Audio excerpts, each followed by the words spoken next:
กรรมคือการกระทำการแก้กรรมคือการแก้ไขพฤติกรรมที่เคยทำกรรมชั่วก็หยุดทำเสียที่ทำดีอยู่แล้วเราก็ทำให้ดียิ่งขึ้นไปนะเราทำสิ่งใดไว้สิ่งนั้นจะถูกบันทึกเอาไว้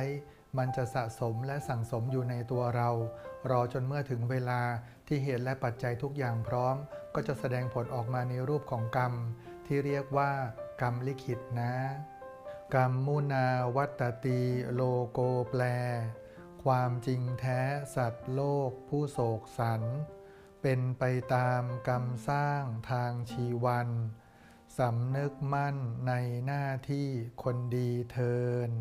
ขอให้ทุกท่านพบเจอแต่สิ่งที่ดีๆเป็นที่รักของมนุษย์และเทวาทั้งหลายแข็งแรงร่ำรวยตลอดไปทุกท่านเทินเจริญพร